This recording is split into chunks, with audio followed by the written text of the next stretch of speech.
está aquí presente. En este caso, procedemos lo que es hablar un poco de Milagro Valverde. ¿Quién es Milagro Valverde? Milagro Valverde es licenciada en Derecho en énfasis de Ciencias Forenses de la Universidad de Costa Rica, especialista en Derecho Probatorio Penal de la Universidad de Castilla-La Mancha y egresada de la Maestría en Género, Social y Política de la Facultad Latinoamericana de Ciencias Sociales Flaxo, Argentina.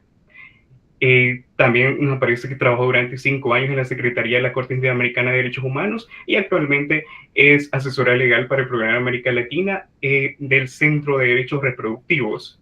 En esta ocasión tenemos la dicha de que el licenciado Milagro nos estaría hablando lo que es sobre la presentación de la plataforma de Niñas No Madres.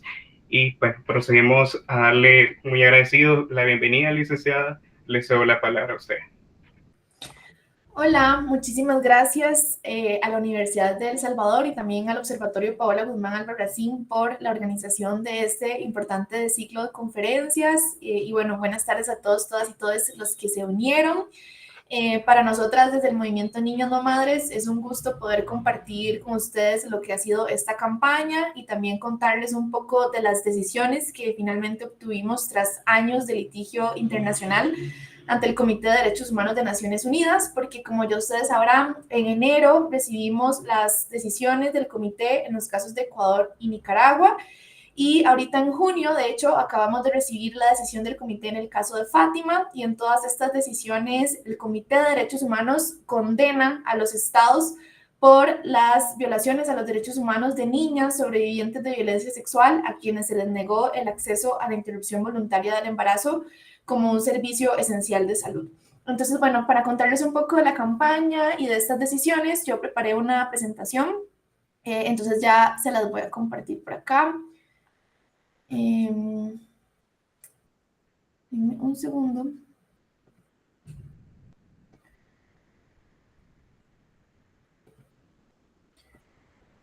No sé por qué. Ya. A ver.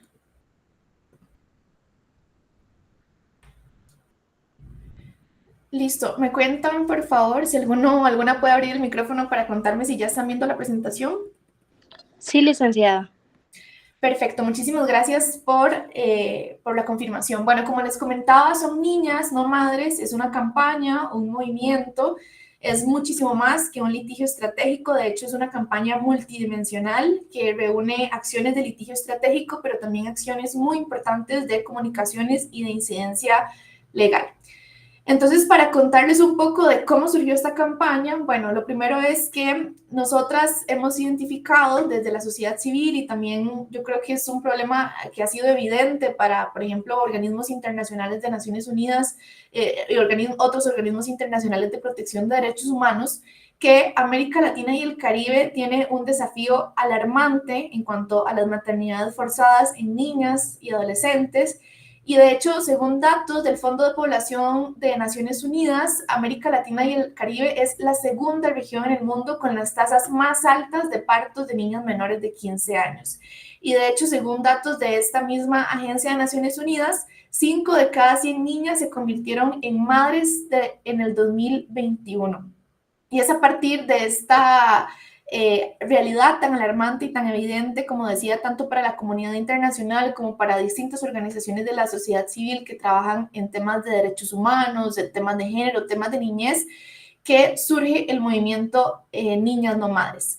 En el 2016, Planned Parenthood Global realizó una investigación que se llama Vidas Robadas, y en esa investigación se documentaron casos que muestran los impactos que tienen las maternidades forzadas en niñas, sobre todo en ese momento la investigación estuvo centrada en Ecuador, Guatemala y Nicaragua. Y una vez que se contó con esa investigación que exponía de forma muy clara cuáles eran esos efectos devastadores, no solo en la salud física de las niñas, sino también en su salud mental y en sus proyectos de vida, que se tomó la decisión de hacer algo más, es decir, que esos datos no quedaran solo en esa investigación. Y a partir de eso es que se inició este movimiento, Niñas No Madres, que como les decía, tiene un componente muy fuerte de litigio internacional, pero también tiene un elemento de comunicaciones que ha sido esencial a partir del eslogan, digamos, o el nombre de la campaña, que es Niñas No Madres, y a partir de la cual también se han desarrollado distintas acciones de incidencia, tanto a nivel nacional como internacional. Entonces, bueno, a mí siempre me gusta decir que empezar diciendo que parte del gran éxito que ha tenido esta campaña y este movimiento es la diversidad de las organizaciones que lo conforman. Aquí pueden ver algunas de las organizaciones fundadoras del movimiento Niñas No Madres. Sin embargo, son muchísimas más las organizaciones regionales, nacionales y locales que se han ido sumando a esta campaña y a este movimiento a lo largo de los años, y eso también es lo que ha enriquecido la campaña y lo que ha permitido posicionarla también como una campaña regional. Entonces, bueno, como les decía, el objetivo de esta campaña siempre ha sido visibilizar este problema de las maternidades forzadas en la región, también como un problema que no es específico de un país en específico, de un país en particular, sino que lamentablemente es un problema que es común a la mayoría de países de nuestra región. Y aquí algunos de los datos que sustentan toda esta problemática es que, por ejemplo, 8 de cada 10 violaciones de niñas y adolescentes en la región tienen por víctima a una niña entre 10 y 14 años. Además, la mortalidad materna es una de las principales causas de muerte en adolescentes y jóvenes de 15 a 24 años, y que todo este contexto de violencia sexual y de maternidades forzadas también se ven asociados a un marco prohibitivo del aborto en los países de nuestra región, donde al día de hoy, por ejemplo, 7 países prohíben el aborto totalmente, es decir, sin ninguna causal que permita a las niñas, incluso aquellas que han sobrevivido a violencia sexual, acceder a este servicio de salud reproductiva. Entonces, bueno, a partir de esta investigación que se había hecho en Planned Parenthood Global y de toda esta problemática que fue identificada, se lograron documentar 4 casos que son representativos de este patrón regional que comentábamos, en el cual las niñas se ven obligadas a ser madres, por un lado, por la persistencia de la violencia sexual y por el otro lado, por la falta de accesos a servicios de salud sexual y reproductiva, por ejemplo, la educación sexual integral y la interrupción del embarazo, y que también se ve favorecida por la presencia de marcos normativos restrictivos que, como veíamos en la filmina anterior, impiden el acceso a las niñas a este servicio de salud, incluso subsistiendo países que tienen una prohibición absoluta del aborto. Aquí me adelanté un poquito, pero bueno, estos casos además tienen mucho en común. Lo primero que tienen en común es que todas ellas, las 4 niñas, Norma, Fátima, Lucía y Susana, fueron víctimas de violencia sexual antes de los 14 años y quedaron embarazadas antes de tener 14 años. Además, todas ellas fueron víctimas de violencia sexual por hombres de su círculo de confianza. Por ejemplo, en el caso de Norma fue su padre biológico, en el caso de Fátima fue un docente del centro educativo al que ella asistía, en el caso de Lucía fue su abuelo biológico, y en el caso de Lucía fue un sacerdote del coro infantil al que ella asistía, y en el caso de Susana fue su abuelo biológico. El caso de Norma es un caso de Ecuador, el caso de Fátima es un caso de Guatemala, y los casos de Lucía y de Susana son casos de Nicaragua. Otra cosa que los casos tienen en común es que ninguna de estas niñas recibió educación sexual integral, y eso implicó, por ejemplo, que ninguna de ellas pudiera identificar que estaba siendo víctima de violencia sexual. De hecho, en los 4 casos, la violencia sexual y los embarazos llegaron a conocimiento de sus familiares por los síntomas, digamos, de salud mental que estaban presentando las niñas en ese momento. Muchas de ellas dejaron de comer, ya no querían hablar con nadie, y sus madres o su círculo de confianza, por la preocupación que esto les generaba, las llevaron a un centro de salud, y ahí se dieron cuenta que las niñas estaban embarazadas y que habían sido víctimas de violencia sexual. Pero la falta de educación sexual integral permitió que ninguna de ellas tuviera herramientas para poder identificar lo que le estaba pasando o para buscar ayuda y denunciar estos actos. Asimismo, En los 4 casos, las niñas, cuando tuvieron conocimiento de sus embarazos, fueron muy vocales y muy enfáticas en que ellas no querían continuar con esos embarazos y a pesar de eso se les obligó. Y este aspecto es muy importante porque al momento de los hechos, bueno, y todavía hasta el día de hoy, Nicaragua tiene una prohibición absoluta del aborto, es decir, no existe ninguna causal para poder acceder a este servicio de salud, pero al momento de los hechos en Ecuador y Guatemala, que son los países de Norma y Fátima respectivamente, sí existía al momento de los hechos una causal que les hubiese permitido acceder a este servicio de salud y es la causal que comúnmente conocemos como aborto terapéutico, que es normalmente como la causal más básica que podemos encontrar en las legislaciones que todavía regulan el aborto bajo causales y es aquella causal que permite acceder a este servicio de salud a las niñas o mujeres cuya vida o salud está en riesgo producto de ese embarazo. Entonces, en los casos de Fátima y Norma, como decía, a pesar de que estaba esta causal que pudo haberlas, digamos, que pudo haberles permitido a ellas acceder a este servicio de salud, aún así los médicos se negaron. Otro aspecto en común de estos casos es que la mayoría de las niñas fueron víctimas de violencia obstétrica en los centros de salud, fueron revictimizadas, muchas de ellas fueron culpabilizadas por la violencia sexual que habían enfrentado. En el caso de Fátima, por ejemplo, ella cuenta que cuando estaba dando a luz tenía muchísimos dolores y el doctor le dijo, bueno, pero para abrir las piernas si pudo, entonces ahora tiene que poder parir. Igualmente, en el caso de Fátima, por ejemplo, ya cuando ella dio a luz, ella no quería tener contacto con el feto, con el bebé, y se le obligó a darle lactancia, y esto le generó una mastitis que la tuvo hospitalizada por alrededor de 20 días. Entonces, también todas ellas no solo sufrieron, digamos, la negación del servicio de salud de aborto, sino que además fueron revictimizadas a pesar de que el personal médico conocía que habían sido víctimas de violencia sexual. Y por último, un aspecto común que comparten todos estos casos es que los casos hasta el día de hoy siguen en la impunidad. De hecho, en ninguno de los casos se ha avanzado ni siquiera hacia la primera parte del proceso penal, es decir, que en ninguno de los casos ha habido ni siquiera una audiencia preliminar para poder evaluar la responsabilidad penal de los agresores. Entonces, bueno, como ven, estos casos son representativos de una realidad regional. Precisamente la idea fue conseguir casos o documentar casos de distintos países para mostrar que este no es un problema aislado de un país en particular, sino que, como decía al inicio, es un problema regional y que por lo tanto requiere también un abordaje regional y estructural. Entonces, una vez que se documentaron estos casos y que se confirmó que cumplían con los requisitos para presentarlos en sede internacional, porque ustedes saben que no es tan fácil presentar un caso ante un organismo internacional, sino que tiene que haber ciertos requisitos asociados, por ejemplo, al tipo de violaciones de derechos humanos y también al agotamiento de los recursos internos, que es un punto muy importante. Entonces, luego de que se confirmaron esos requisitos, fue que los casos se pudieron presentar al Comité de Derechos Humanos de Naciones Unidas.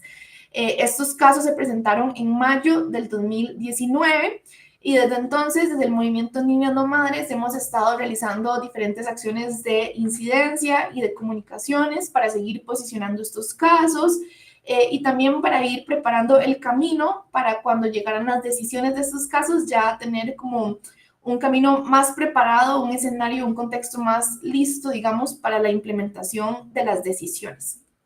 Entonces, como les decía, luego de 6 años de litigio internacional y de muchísimos años más de búsqueda de justicia también en sede interna, finalmente este año recibimos las condenas contra los 4 estados. En enero, como les decía, recibimos las condenas de los casos de Norma, Lucía y Susana, es decir, de los casos de Ecuador y de Nicaragua. Y ahorita, recientemente, en junio, recibimos la condena del caso que faltaba, que es el caso de Fátima contra Guatemala. Entonces, por razones de tiempo, yo en esta presentación me voy a centrar en contarles qué fue lo que dijo el comité en los casos de Norma y de Fátima, que son los casos de Ecuador y Guatemala, porque si me pusiera a exponer las 4 decisiones, creo que se nos iría todo el tiempo en eso. Y la idea es al final de la presentación poder tener un espacio también para escucharles a ustedes, sus impresiones, sus consultas y también poder abrir un espacio de conversación sobre las oportunidades que estas decisiones traen para, no solo para Ecuador, Guatemala y Nicaragua, sino para el resto de países, porque desde ya me adelanto, pero como seguramente ustedes saben, las decisiones emitidas por el Comité de Derechos Humanos no son vinculantes para todos los países que han ratificado el Pacto Internacional de Derechos Civiles y Políticos, que son alrededor de 170 países en todo el mundo, y por lo tanto no solo son dictámenes obligatorios para los países que se están condenando, sino para todos estos países que voluntariamente han ratificado este Pacto Internacional de Derechos Humanos. Entonces, bueno, dicho esto, ahora sí les voy a contar un poco cuál es el contenido de estas decisiones. Bueno, en el dictamen del caso de Norma, en primer lugar, el Comité de Derechos Humanos reconoció que a Norma se le violentó su derecho a la vida digna porque el Estado omitió su deber de proteger a Norma.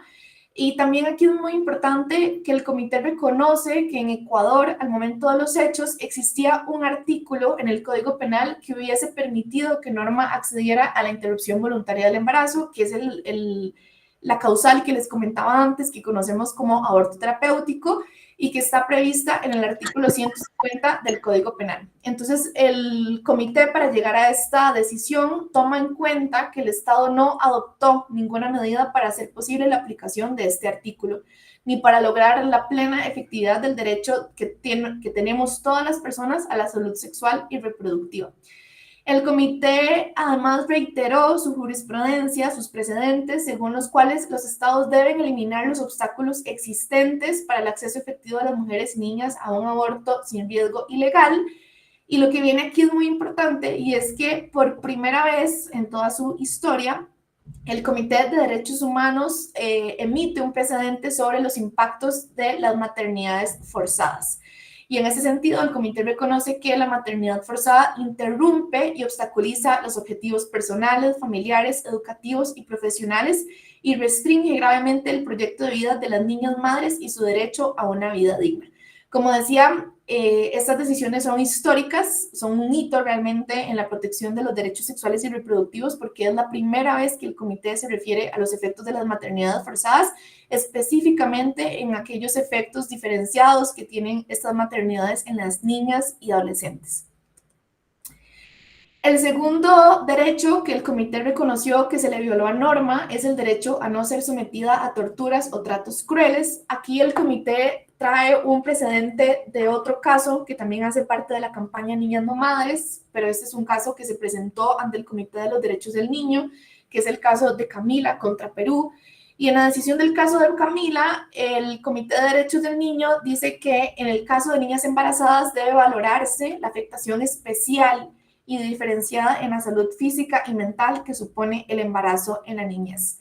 Además, aquí es muy interesante que el comité retoma algunas decisiones que fueron emitidas por la Corte Constitucional de Ecuador en este sentido, y además reconoce que Norma sufrió un elevado nivel de angustia provocado por una combinación de actos y omisiones atribuibles al Estado. Dentro de ellas, por ejemplo, lo revictimizante de la atención en salud y también todos los estereotipos que permearon los procesos de búsqueda de justicia de ella y su familia.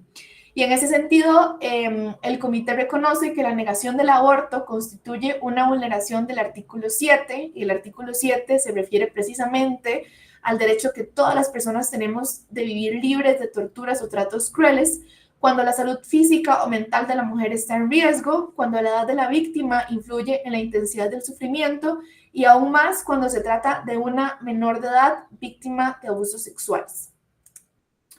Por otro lado, el comité también reconoce que a Norma se le violentó su derecho a la vida privada, y ahí el comité es muy enfático al señalar que la decisión de una mujer de solicitar la interrupción del embarazo es una cuestión que está comprendida en el ámbito del artículo 17, que es precisamente el artículo que protege el derecho a la vida privada, y que básicamente en el caso de Norma, al Estado haberse negado a acatar la decisión de Norma de interrumpir el embarazo, más aún cuando el marco legal lo permitía, por el artículo 150 que mencioné anteriormente, esto generó una violación del artículo 17 del pacto.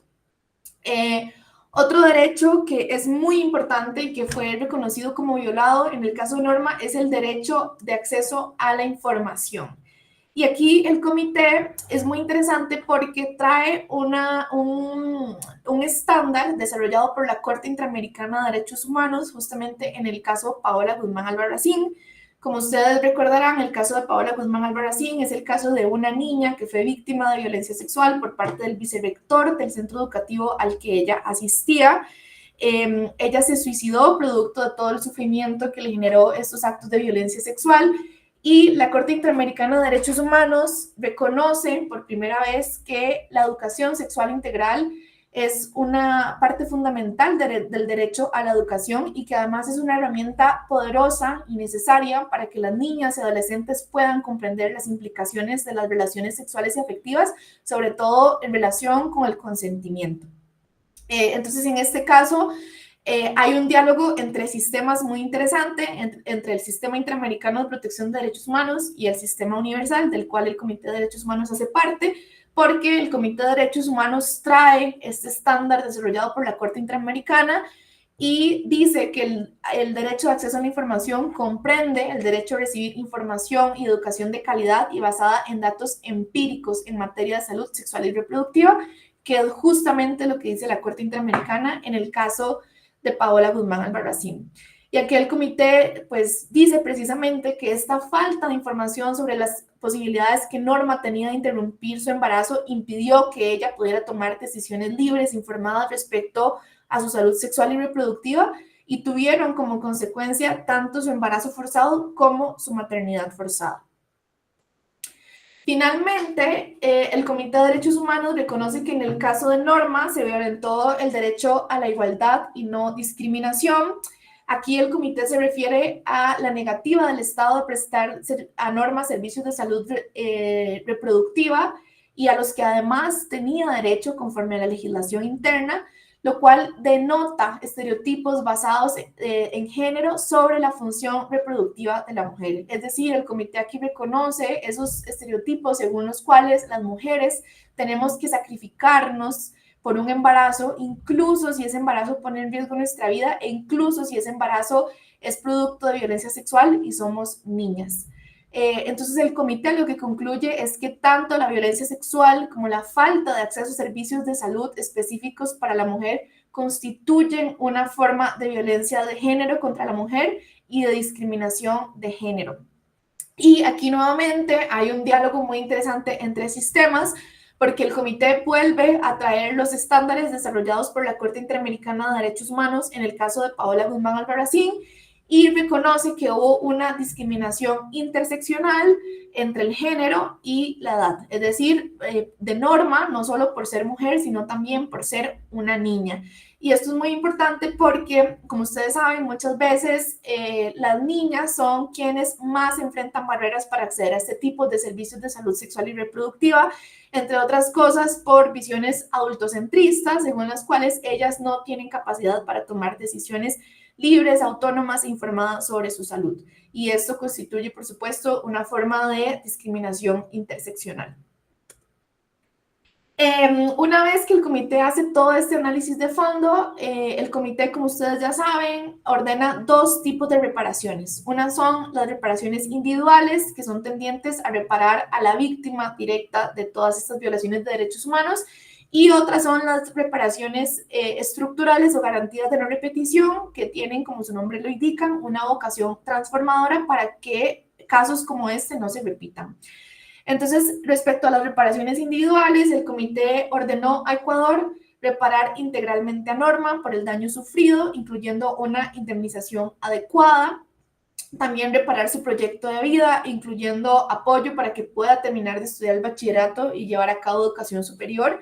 Esta medida es muy importante porque Norma vivía en condiciones de pobreza y cuando ella quedó embarazada, para poder sostener económicamente a su hijo, tuvo que optar por trabajos informales, lo cual obviamente también fue una barrera para que pudiera seguir estudiando.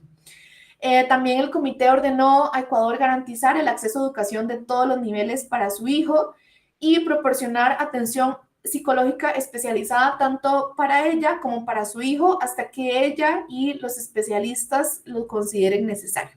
Finalmente, como una medida simbólica de reparación individual, el comité ordenó al Estado un reconocimiento público de responsabilidad. Ahora, frente a las garantías de no repetición, para evitar que casos de norma continúen ocurriendo, el comité ordenó realizar las adecuaciones normativas necesarias para el acceso efectivo a la interrupción voluntaria del embarazo como un servicio esencial de salud. Aquí es muy importante también, bueno, si hay gente de Ecuador, sabrán que en Ecuador ya existe una causal adicional que al momento de los hechos no existía, que es la causal violación. Sin embargo, lo que sabemos es que en la práctica, lamentablemente, las niñas, adolescentes y mujeres siguen encontrando barreras para poder acceder a estas causales. Muchas veces por criterios arbitrarios de los médicos que desde una visión paternalista del acceso a los servicios de salud piden requisitos que no están en la norma. Requisitos como presentar denuncia, muchas veces tener la autorización de los padres y madres de la familia, tener cierta edad gestacional, etcétera. Entonces, aunque Ecuador ya ha avanzado en la regulación del aborto, la idea de estas adecuaciones normativas es eliminar por completo estas barreras que impiden que en la práctica las niñas y mujeres, incluso aquellas que se encuentran en las causales, puedan acceder a ese servicio de salud. También el comité ordenó a Ecuador emprender acciones para combatir la violencia sexual en todos los ámbitos y sectores, incluyendo la educación y la sensibilización. Y aquí es donde entra también la conexión con el tema de la educación sexual integral, que ya mencionábamos anteriormente, porque como ya decía, la educación sexual integral es una herramienta poderosa, necesaria y basada en evidencia que permite prevenir la violencia sexual en todos los ámbitos.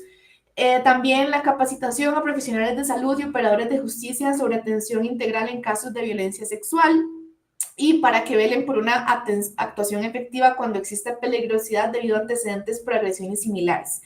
Y esta medida, ustedes dirán, ¿por qué el comité la redactó tan específico el tema de la peligrosidad y los antecedentes? Y es porque en el caso de Norma, su agresor sexual ya tenía denuncias por agresión sexual contra otras niñas, incluso de la propia familia de Norma. Y pese a esto, el Estado no tomó ninguna medida ni para proteger a las niñas que ya habían sido violentadas sexualmente, ni para proteger a Norma. Entonces, en este caso, pues el comité está llamando a Ecuador a tomar estas medidas, digamos, reforzadas para proteger a las niñas. Y finalmente, desarrollar políticas adecuadas de adopción. Y esto también tiene que ver con que al momento de los hechos, cuando a Norma se le negó el acceso a la interrupción voluntaria del embarazo, ella solicitó entonces que se le permitiera dar en adopción a su bebé y esa opción también se le negó. O sea, se le obligó 100% a una maternidad forzada en todo el sentido de la palabra, desde la gestación hasta las labores de cuidado, que todas y todos sabemos que implica una maternidad. El comité le otorgó al Estado un plazo de 180 días para que informe al comité el cumplimiento o los avances en el cumplimiento de esta medida. Este plazo se venció este lunes, o sea, antier.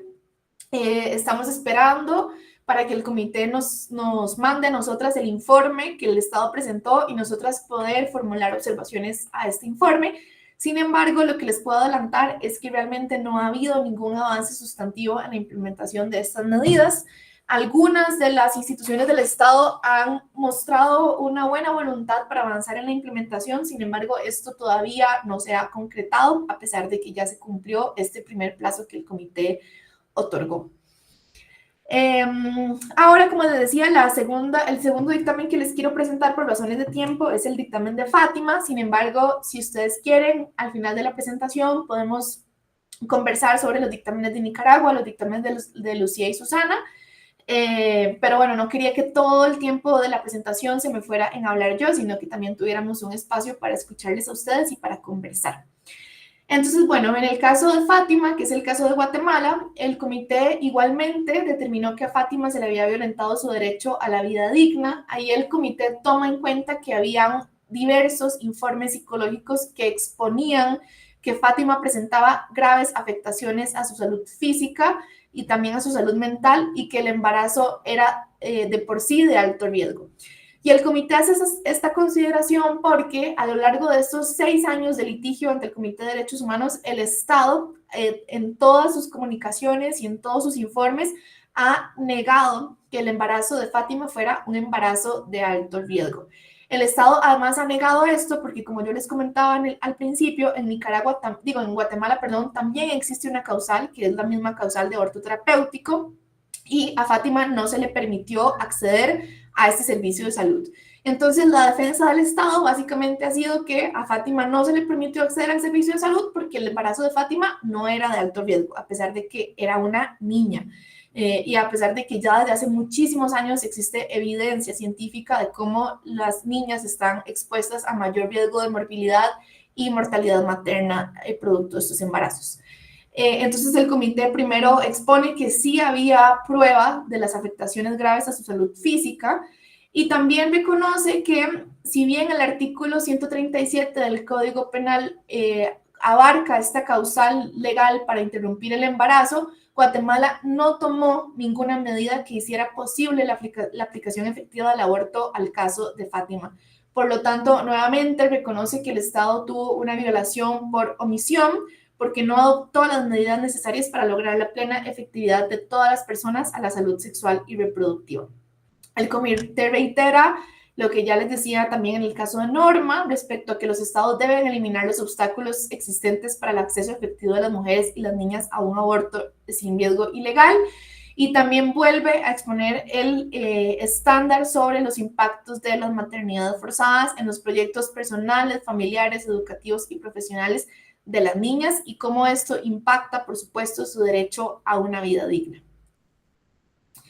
En el caso de Fátima, el comité también reconoce que Fátima fue sometida a tortura y tratos crueles. Trae nuevamente a colación el estándar desarrollado por el Comité de los Derechos del Niño, que ya les exponía antes, según el cual, en el caso de niñas embarazadas, debe valorarse la afectación especial y diferenciada de la salud física y mental que supone el embarazo en la niñez. Y aquí nuevamente el comité reconoce que en el caso de Fátima, ella sufrió un elevado nivel de angustia provocado por una combinación de actos y omisiones atribuibles al Estado. Dentro de estas, el comité reconoce que Fátima tuvo 2 tentativas de suicidio en rechazo a su embarazo forzado. También una grave mastitis que, como les comentaba, le ocurrió porque el personal médico la obligó a darle lactancia a su hijo. Y que vino también, según los informes psicológicos, como una forma de rescatarla de un contacto tan íntimo con un bebé que para ella era ajeno, fruto de un embarazo negado y de un parto anestesiado. Esto que está entre comillas son citas textuales de la decisión que el comité trae de los informes psicológicos que acreditaban estos niveles de angustia y de afectación a la salud mental de Fátima. El comité aquí también reconoce que Guatemala no garantizó a Fátima el derecho a la interrupción voluntaria del embarazo conforme a lo previsto en el artículo 137 del Código Penal, que es el que permite el aborto terapéutico.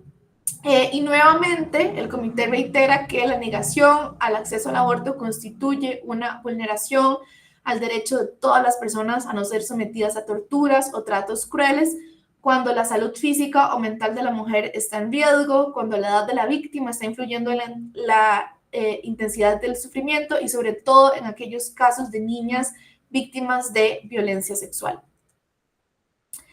El comité vuelve a reconocer también en el caso de Fátima la violación al derecho a la vida privada. Aquí reitera que la decisión de solicitar la interrupción voluntaria del embarazo es una cuestión que queda comprendida en el ámbito de la privacidad, de la intimidad de las personas, que está prevista en el artículo 17 del Pacto Internacional de Derechos Civiles y Políticos, y que por lo tanto la negativa del Estado de proveerle a Fátima un aborto, a pesar de que ella lo había solicitado expresamente, es una violación a este derecho.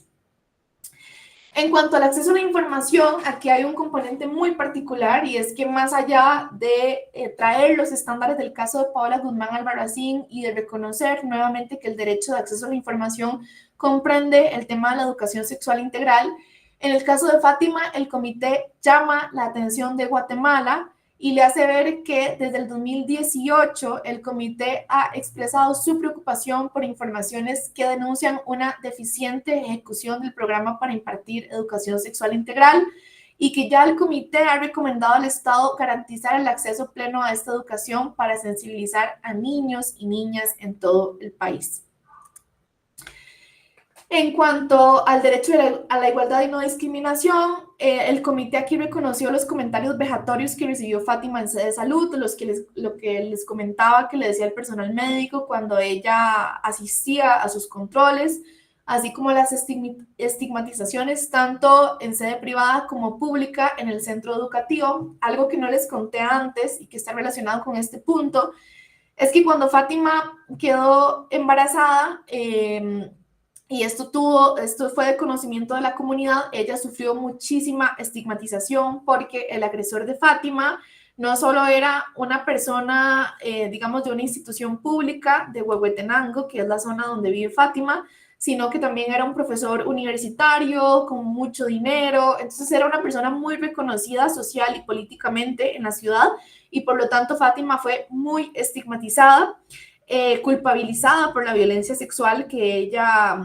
recibió. Ustedes saben que lamentablemente en este tipo de casos se reproducen muchos estereotipos de género a partir de los cuales hay una visión de una niña o una adolescente provocadora que de alguna manera busca o se merece la violencia sexual que recibe. Eso pasó con Fátima y de hecho en el caso de Fátima, cuando ella quería volver a estudiar, porque Fátima era una estudiante destacada en su institución educativa, y luego de que ella dio a luz y quería reintegrarse a la institución educativa, le dijeron que no podía hacerlo a menos de que se casara, por ser una madre soltera, siendo aún una niña.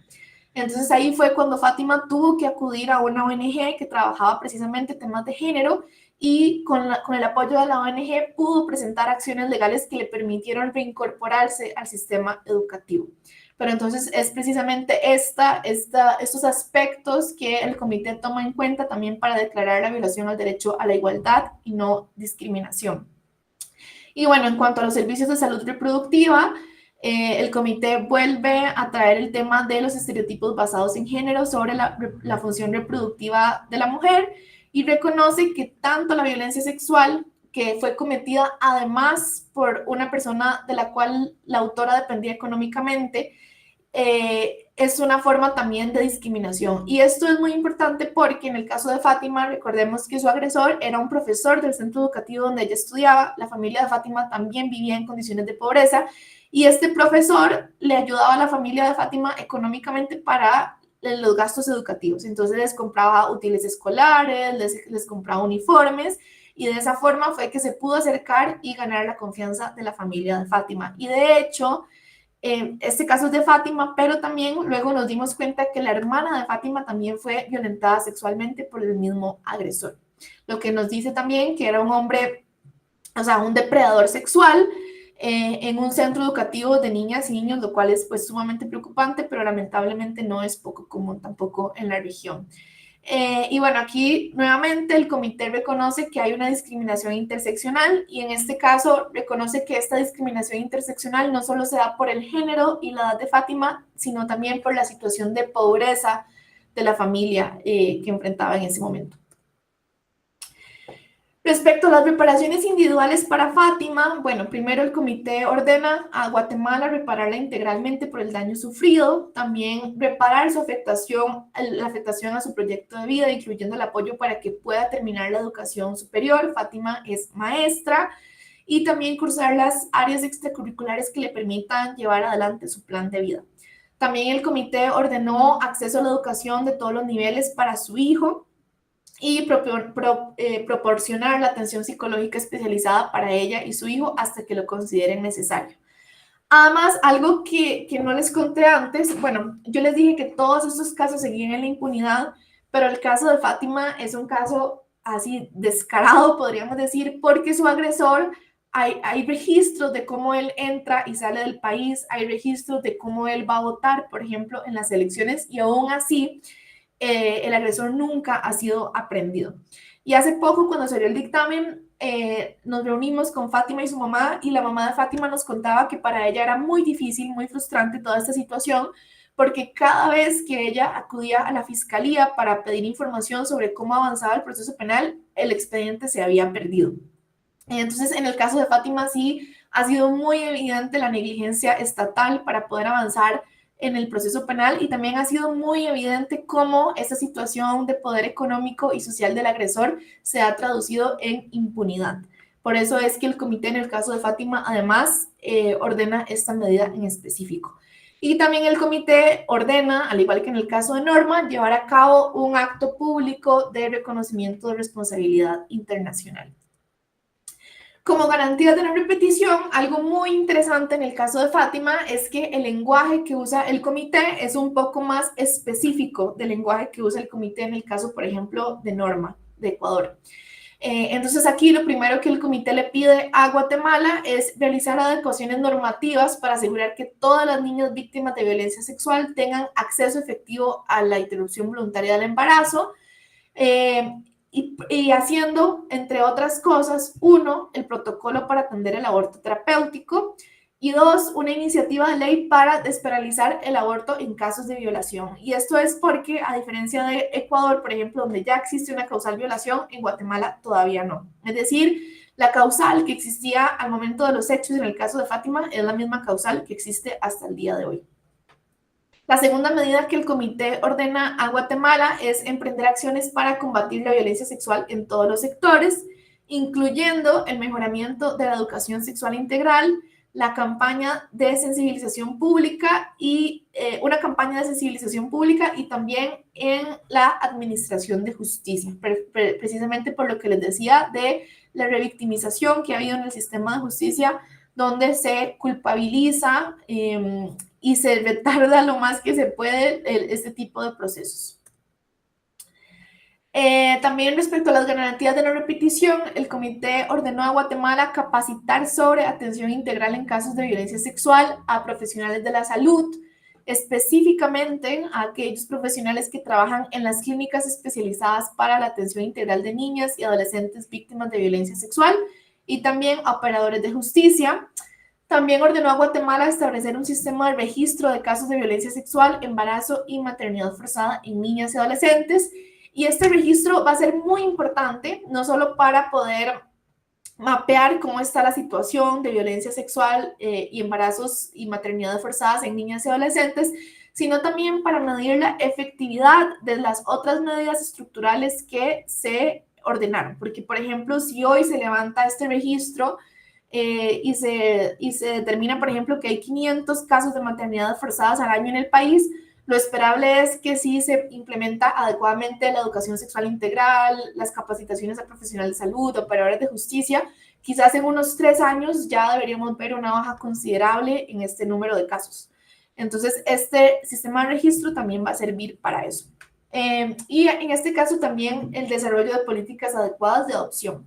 El comité también otorgó al Estado de Guatemala un plazo de 180 días para que informe el cumplimiento de estas medidas.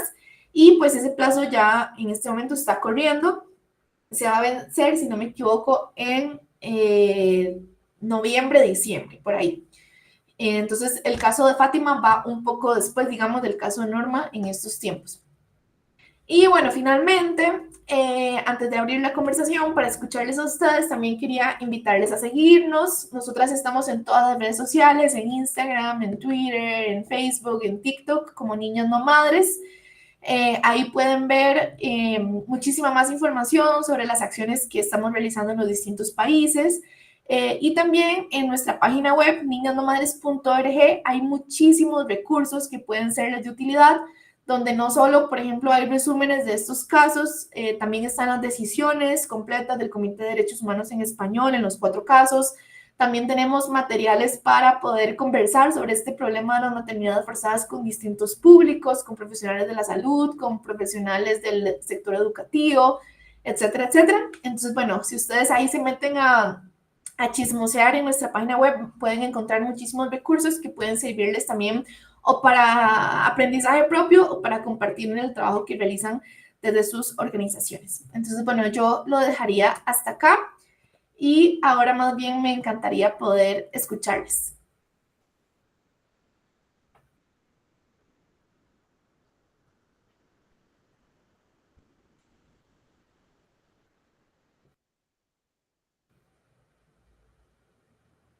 También quizás para lanzar algunas, bueno, más allá de escuchar si tienen alguna pregunta, alguna inquietud o algún comentario, Recordar que estas decisiones tienen una vocación internacional, es decir, que el cumplimiento de estas decisiones y de estas medidas no solo son obligatorias para Ecuador, Guatemala y Nicaragua, sino que son vinculantes para el resto de países de la región, incluyendo nuestros países, por ejemplo. Entonces también sería interesante escucharles sobre qué perspectiva tienen ustedes de la posibilidad de cumplimiento del resto de países o cómo creen que se pueden usar estas decisiones para obligar a los estados a que cumplan con estas obligaciones internacionales.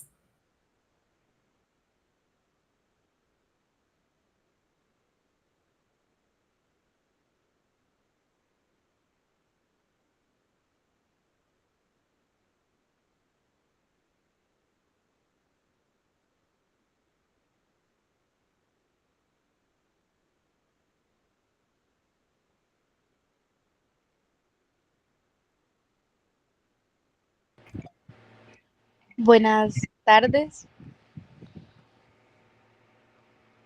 Hola, Jennifer. Hola, yo solo tenía una pequeña consulta. Bueno, primeramente decirle que muy enriquecedora la ponencia que usted ha dado. Y, o sea, solo me surgía esa pregunta. ¿Qué mecanismos cree usted que se debería de fortalecer desde el sistema de justicia y la educación para países como el de nosotros acá en El Salvador para que se pueda garantizar que ninguna niña vuelva a ser obligada a maternar como consecuencia de una violación? Muchas gracias, Jennifer, y muchas gracias por tu pregunta, que sin duda es muy interesante. Yo creo que el problema de las maternidades forzadas es un problema muy complejo porque va por distintas áreas. Está el tema, bueno, en primer lugar, la violencia sexual. O sea, si hay niñas que están siendo obligadas a maternar producto de violencia sexual, la raíz principal de ese problema es la violencia sexual. También luego está el acceso a servicios de salud sexual y reproductiva, incluyendo educación sexual integral para poder prevenir, identificar y denunciar esa violencia sexual, pero también, por ejemplo, el acceso a métodos anticonceptivos, anticoncepción oral de emergencia, por ejemplo, también, y, por supuesto, el acceso a la interrupción voluntaria del embarazo. Y en paralelo a eso está el tema del acceso a la justicia y a la reparación de las niñas que ya fueron víctimas de violencia sexual o de embarazos o maternidades forzadas. Entonces yo creo que al ser un problema multicausal y un problema estructural que involucra a distintas áreas, la respuesta del Estado también tiene que ser estructural de distintas áreas. Por lo tanto, para crear políticas que prevengan este tipo de casos se requiere un trabajo interinstitucional. Se requiere que se involucren, por ejemplo, el Ministerio de Educación, que garantice el acceso a educación sexual integral de manera transversal en el currículum educativo. Se requiere el trabajo también del Ministerio de Justicia, del Ministerio Público para la capacitación de operadores judiciales, desde los fiscales, desde las personas que reciben a las niñas y atienden su denuncia para que no haya revictimización, desde los jueces para que no usen tampoco estereotipos de género, digamos, al evaluar estos casos, al analizar estos casos o la prueba que hay sobre estos casos, y también, por supuesto, la participación fundamental del Ministerio de Salud para garantizar que las niñas y adolescentes puedan acceder a servicios de salud sexual y reproductiva sin barreras. Lo que decía antes de que, por ejemplo, no se les pidan requisitos arbitrarios para poder proveerles este servicio de salud. Entonces yo creo que el trabajo tiene que ser multisectorial, y por eso es tan importante crear espacios donde confluyan estas instituciones y donde se pueda generar una acción articulada de todas estas instituciones para poder dar respuesta a un problema tan estructural como este. Creo que las medidas de reparación que ordena el Comité de Derechos Humanos van también en ese sentido, porque hay medidas tendientes a la educación, pero también hay medidas tendientes al sector de justicia y al sector de salud. Entonces creo que la problemática para poder abordarla se tiene que hacer de manera integral y articulada con diferentes instituciones del Estado, lo cual, por supuesto, requiere una muy grande voluntad política de parte de todas estas instituciones. No sé si con eso respondo tu pregunta o te gustaría que andara un poco más en alguno de estos puntos. No, de mi parte está bien, muchísimas gracias. Gracias a vos.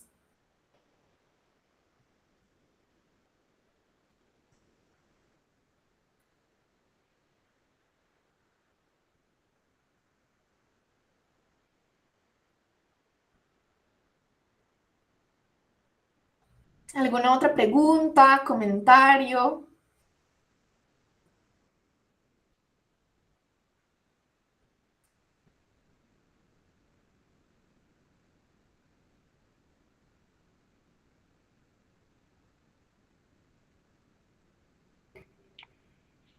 Buenas tardes, Luis Sociedad. Yo tengo una consulta. De hecho, me parece súper interesante, más que todo, como se le dice, más que un movimiento, pero a nivel regional de América Latina. Pero me causa mucha importancia por el hecho de que también va incluso con los ODS, como se lo dice, que la educación integral social es una de las partes, o una parte importante que va incluso con el ODS, que el que dice que la inclusividad, equidad y la calidad de lo que es la educación. Entonces, usted comentaba eso de eh, con los avances, que en este caso me indicaba que no eran como muy significativos. Mi pregunta sería, ¿usted qué problemas ha identificado que impidan estos avances significativos en son de este movimiento? Muchísimas gracias por tu pregunta, creo que es súper interesante. Bueno, los procesos de implementación de este tipo de decisiones son procesos retadores porque hay que trabajar directamente con el Estado para que cumpla con todas las medidas de reparación que ordenó el comité. Entonces, en estos procesos, no solo en el cumplimiento o en este proceso de implementación de estos dictámenes, sino también por ejemplo, en el proceso de implementación de la sentencia de Paola Guzmán Albarracín, que nosotras también colitigamos desde el Centro de Derechos Reproductivos, hay muchos problemas que hemos identificado que a veces impiden avanzar en el cumplimiento. Les voy a poner como algunos de los más comunes. Algo que nos ha pasado en Ecuador y que seguro también ustedes se sentirán identificados e identificadas en quienes estén en El Salvador, es que el Estado cree que hay temas más importantes o que son más prioritarios que los derechos de las niñas o los derechos de las mujeres. En este momento, por ejemplo, Ecuador está pasando por una crisis de seguridad donde hay un montón de actores inmersos en lo que el Estado ya declaró un conflicto armado interno. Entonces, parece ser que la prioridad del gobierno en este momento es atender la situación de seguridad mediante una política de mano dura. Por eso digo que quienes viven en El Salvador quizás también se puedan sentir como muy identificados porque los discursos del gobierno de Ecuador y los gobiernos de El Salvador no son muy diferentes. Entonces, esa priorización de un tema sobre otros muchas veces también produce que se desfinancien instituciones directamente relacionadas con el cumplimiento de derechos humanos. Por ejemplo, en el caso de Ecuador se ha desfinanciado muchísimo el Ministerio de la Mujer y Derechos Humanos. Entonces, la parte o la sección del Ministerio de Mujer y Derechos Humanos que está directamente encargada del cumplimiento de este tipo de decisiones internacionales, en este momento son 3 personas para todas las decisiones internacionales, todas las sentencias, dictámenes que se han emitido en contra de Ecuador. Obviamente 3 personas no dan abasto. Tampoco el ministerio tiene el presupuesto suficiente para poder implementar o para poder impulsar adecuadamente estas medidas, porque mucho de ese presupuesto se ha predestinado, por ejemplo, a labores de seguridad ciudadana, incluso a partir del uso del Ejército Nacional. Entonces, ahí hay un primer problema como de priorización, que obviamente también tiene que ver con factores políticos. Ustedes saben que los derechos de las mujeres siempre son derechos en disputa y de todos los derechos de las mujeres, además los derechos sexuales y reproductivos suelen ser los derechos que generan como más tabú. Entonces el Estado también, para el Estado es más atractivo políticamente venderle a la ciudadanía todo el tema de seguridad nacional que venderle a la ciudadanía el cumplimiento de derechos de las mujeres o el cumplimiento de derechos sexuales y reproductivos. Entonces creo que ahí hay un tema muy importante. También otro factor que yo destacaría como un reto para el cumplimiento de estas obligaciones es el auge de los grupos antiderechos. Por poner un ejemplo con el tema de la educación sexual integral, ustedes saben que es un fenómeno regional que ya hayan movilizaciones de grupos antiderechos que se oponen a la impartición de educación sexual integral. Está el movimiento A mis hijos los educo yo, Con mis hijos no te metas. También ahí entran muchas iglesias de distintas religiones a opinar, a difundir desinformación. Muchas veces alrededor de la educación sexual integral hay muchísima desinformación sobre los propósitos de la educación sexual integral o los contenidos de la educación sexual integral. Por ejemplo, en mi país, en Costa Rica, hace poco se eliminaron los programas de educación sexual integral que realmente no eran como los programas ideales, pero era algún avance. y se eliminaron diciendo que promovían prácticas sexuales, no sé, liberales entre las niñas y adolescentes, cuando eso es totalmente falso. O muchas veces se usa también este concepto inventado de la ideología de género para, digamos, arremeter contra este tipo de medidas. Entonces, lamentablemente, los grupos antiderechos han tomado muchísima fuerza en los últimos años y eso también se ve reflejado en la presión que siente el Estado por no avanzar en el cumplimiento de estas medidas. Y finalmente yo diría que hay un tema transversal de voluntad política, o sea, estas medidas el Estado las va a cumplir siempre y cuando tenga la voluntad política para destinar el recurso humano y el recurso financiero para priorizarla, porque la mayoría de estas medidas estructurales no basta, digamos, con realizar un cambio legislativo, no basta con emitir una nueva norma, sino que efectivamente se tienen que destinar recursos para poder implementar, o sea, es un tema de política pública. Porque listo, yo emito una ley que dice que en Ecuador se va a implementar educación sexual integral. Listo, sacamos la ley, pero entonces, ¿quién implementa eso? ¿Quién capacita a los docentes? ¿Quién crea los materiales educativos? ¿Quién adapta el currículum, digamos, educativo para poder integrar la educación sexual integral? Todo eso obviamente requiere recursos. Entonces, para poder destinar esos recursos a este tipo de temas se requiere voluntad política del Estado, no solo para hacer las transformaciones normativas que son muy importantes, sino también para generar las políticas públicas que permitan que esas adecuaciones normativas se implementen. Entonces, yo creo que hay muchos factores de contexto que van a intervenir en un país u otro, pero creo que en general yo destacaría esos tres factores que en mi experiencia se han constituido en barreras muy fuertes para que el Estado avance en la implementación de este tipo de decisiones. Espero haber respondido a tu pregunta.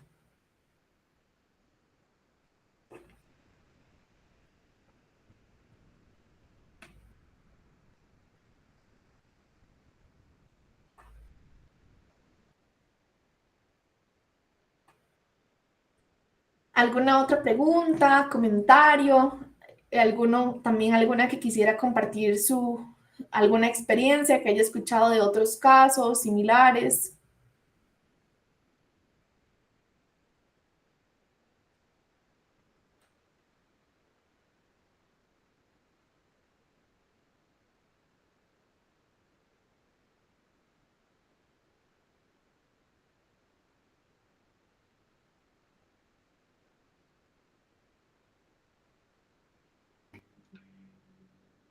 Nuevamente, Luis, o sea, de hecho, sí respondió a mi pregunta anterior, solo quizás dándole, bueno, en este caso comentándole lo que es un caso que pasa aquí en el país, en El Salvador. Siento que en esta parte siempre son como más afectados lo que son las familias que están como en la parte, por así, en la parte de la pobreza.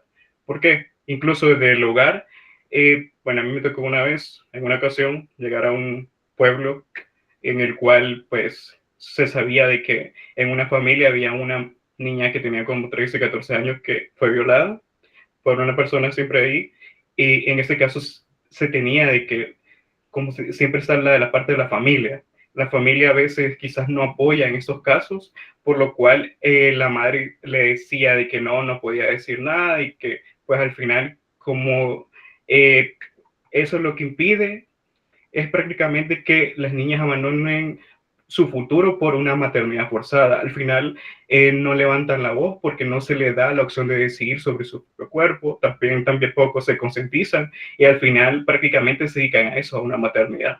Entonces siento que es bien complicado. Como usted lo comentaba, creo que un factor de eso es la parte del presupuesto de los países. Si no hay un acceso a la educación integral social, es muy difícil que se tengan como muchos avances significativos en este área, por así decirlo. Sí, muchas gracias por compartir este ejemplo. Yo creo que eso es fundamental. Como ustedes saben, la mayoría de casos de violencia sexual lamentablemente se dan espacios de confianza, muchos de ellos incluso en el núcleo familiar. Esos es como los casos más comunes. De hecho, si ustedes ven de los casos que les presenté, de los 4 casos, 3 niñas fueron violentadas por hombres que eran sumamente cercanos a su familia y casi que convivían con su núcleo familiar. Entonces, en muchos casos, lo que ocurre es que hay una fragmentación, digamos, de la familia que encubre al agresor y que trata de mantener la familia unida, digamos, a costa de esa impunidad. Entonces, sin duda, ese es un reto. Y eso también está fundamentado en un montón de estereotipos de género, lo que hablábamos antes de estos estereotipos según los cuales hay niñas seductoras o niñas provocadoras y no hombres agresores sexuales.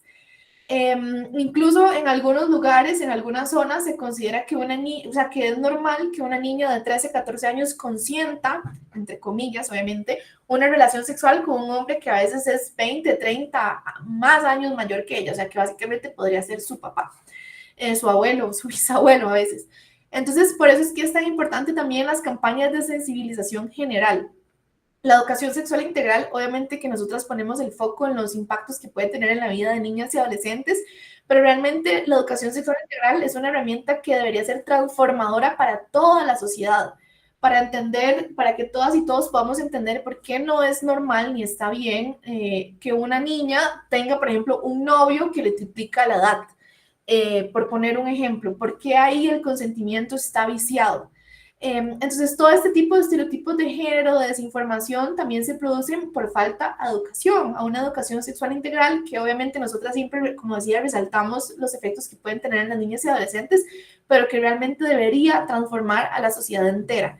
Y por eso también es importante ver que las decisiones del Comité de Derechos Humanos no solo obligan a los estados a implementar educación sexual integral, sino a implementar también campañas de concientización y de sensibilización para toda la población, para visibilizar este tipo de casos y también para mostrar por qué no están bien y apostar, digamos, por esa desnormalización de este tipo de situaciones que lamentablemente están muy arraigadas también a las culturas latinoamericanas. Jennifer. Hola, bajo lo mismo que acaba de mencionar Víctor y lo que acaba de mencionar usted, yo sé de un caso acá en el país porque estuve presente en la audiencia de vista pública de una niña de 9 años que llegó a decir que tenía un novio que tiene, bueno, en ese entonces tenía 65 años. Entonces, la niña decía en la audiencia, hablaba con una fluidez. De hecho, la psicóloga dijo que ella no presentaba ningún trauma a lo que ella había vivido, pero ella dijo, mi mamá me dio permiso de que yo tuviera novio y que fuera el señor tal. Y, la fiscal le preguntaba a la niña, ¿y has tenido relaciones sexuales con el señor? Y decía, sí, porque mi mamá me dijo que eso hacen los novios.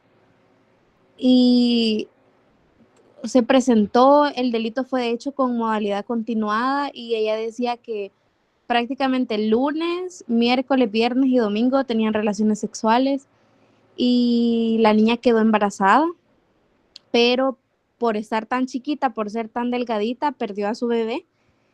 Pero la niña decía, yo quería, teniendo 9 años, decía, yo quería formar mi hogar con mi novio. Y decía, había los testigos que estaba la de la escuela, las personas de la iglesia, vecinos y todo, donde se hablaba con la niña y le decían de que no era normal que tuviera una relación con una persona así. De hecho, acá podríamos decir que hubo un movimiento de personas detrás de ella, como que quizás orientándola, pero la mamá era quien le decía en este caso, no les hagas caso, a vos te conviene estar con ese señor, porque ese señor, la niña no tenía papá, ese señor te va a dar lo que tu papá te niega. Y eran como que ni siquiera era como que le sacara lujo, sino que eran cositas esenciales que la mamá le podía dar. A raíz de todo esto, prácticamente la señora hizo que el señor tuviera relaciones sexuales con la niña porque prácticamente la señora vendía a su hija, diciéndole, vaya, me voy a ir para el culto de la iglesia, porque ella era como que predicadora profética, algo así, y usted llega el miércoles mientras yo ando en el culto de 4 de la tarde a 9 de la noche, o si hay vigilia mejor, y usted me tiene que dar dinero. Entonces, prácticamente podríamos decir que la señora estaba prostituyendo a la niña. Entonces, en este caso yo siento que, y no solo eso, es porque hay muchos, donde muchas mamás, sobre todo las personas de los pueblos, ya que ellas no tuvieron orientación sexual, podríamos decir, tampoco quieren y permiten que sus hijas lo conozcan porque tienen mentes tan cerradas donde ellas dicen, es que las personas que te hablan de eso es porque te están orientando a que lo hagas. Y no, quizás no se trata de eso, pero es bien difícil que quizás movimientos o docentes o abogados o lo que sea traten de ayudar a este grupo porque realmente está muy, muy vulnerable, porque quizás no se quieren actualizar por miedo a que, según la señora decía, yo no quiero que te hagas pervertida, pero de una forma u otra la niña ya era pervertida por todo lo que estaba viviendo en su entorno. Entonces, aún así, es muy, muy difícil. Eh, a lo que compara con un caso que se dio acá en donde yo vivo, vino una señora y me dijo, yo necesito que me deje asesoría jurídica porque fíjate que me pasó esto. Mi hija me comentó que el vecino la tocó, que el vecino la tocó y le dijo, mira, no te va a pasar nada, te voy a meter esa botella. Entonces, la niña no le quería decir a la mamá, pero la niña se lo dijo a la maestra. Entonces, la maestra le dijo, primero háblalo con tu mamá. Entonces, la niña ya lo hizo. Pero en el caso anterior que le acabo de comentar, es muy difícil a veces que movimientos quieran ayudar a las personas que son afectadas, en este caso las niñas, porque muchas veces la familia no lo permite por el miedo al que dirán sobre todo. Sí, lamentablemente esos casos son súper tristes y no son poco comunes. Volvemos a lo mismo, hay una normalización de la violencia de género, de la violencia sexual, que además a veces está muy ligada a aspectos económicos como los que vos decías. Condiciones de pobreza obviamente sitúan a las niñas, a las adolescentes en condiciones más vulnerables para ser víctimas de violencia sexual. A eso se suma la falta de acceso a la información, la falta de acceso a servicios de salud sexual y reproductiva, y ahí es donde se reproducen estos ciclos de la violencia, lo que vos decías, o sea, muchas veces los papás, las mamás no reciben educación sexual integral, pero son los primeros en oponerse a que sus hijos, sus hijas reciban educación sexual integral precisamente por las mismas desinformaciones o los mismos tabúes que hay alrededor de estos temas. Entonces, sin duda, son problemáticas súper, súper complejas. Ahí con lo que decías también es importante decir que todas las instituciones del Estado tienen la obligación de poner en primer lugar el interés superior del niño. Entonces, por ejemplo, una maestra, un profesor, cualquier persona de los sistemas, digamos, de las instituciones del Estado deberían estar preparadas y conocer las rutas de atención a sobrevivientes de violencia sexual, sobre todo si son niñas. O sea, no puede ser tampoco que la capacidad de llevar o no a cabo un proceso de investigación o de protección para una niña quede únicamente en su familia. Las instituciones educativas también tienen, por ejemplo, un rol ahí de responsabilidad, de prevención, de denuncia, de atención. Entonces, por eso decía que es súper importante el trabajo articulado, precisamente para tomar en cuenta estos casos donde los hogares no son lugares seguros para las niñas, que lamentablemente hay muchos hogares que, lejos de ser el lugar seguro, son, digamos, lugares no solo peligrosos, sino donde se reproducen este tipo de violencias. Entonces, ahí es muy importante el trabajo articulado y la capacitación de profesionales de todo tipo, del sector educativo, del sector salud, del sector justicia, para poder dar un tratamiento adecuado a este tipo de situaciones. ¿Alguien más que quiera compartir alguna duda, algún comentario, alguna experiencia?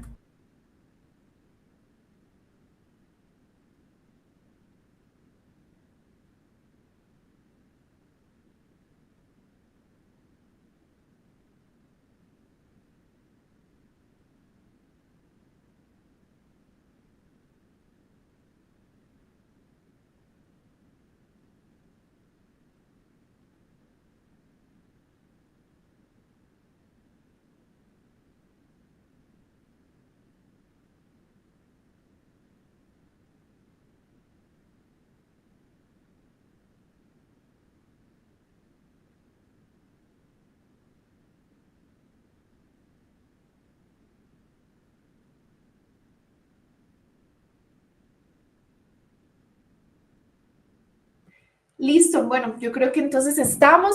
Espero que haya sido de utilidad para ustedes esta presentación. Como les dije, si quisieran tener más información, pueden visitar la página www.niñasnomadres.org. Ahí tenemos distintos recursos, ahí también pueden acceder a las decisiones.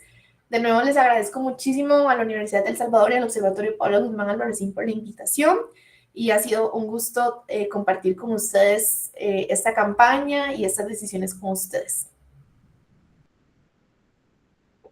Bueno, muchas gracias, licenciada, de hecho, por su presentación, su tiempo, su ponencia, y pues por abordar lo que son sobre la importancia de esos movimientos que son en favor de las niñas latinoamericanas, no solo de un país.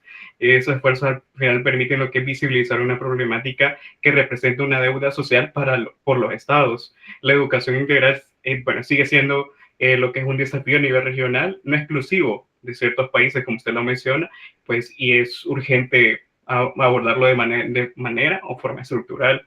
Bueno, así que muchísimas gracias, licenciada. Solo si la molestamos ahí pidiéndole si nos puede compartir lo que es la presentación, porque cuando usted estaba presentando se quedó en la primera slide, entonces... ¿Nunca se movió? Nunca se movió, licenciada. Para no interrumpirla. ¿Por qué no me dijeron? No, me hubieran dicho. No, para no interrumpirla. Así que, de igual manera, si nos comparten, se le estarían compartiendo a los compañeros, a los presentes. Sí, claro que sí, yo se las comparto. Bueno, muchas gracias de igual manera a todos los presentes. Muchas gracias por su asistencia y ponencia, y los esperamos nuevamente el próximo miércoles. Que tengan feliz tarde, licenciada, y a todos. Hasta luego.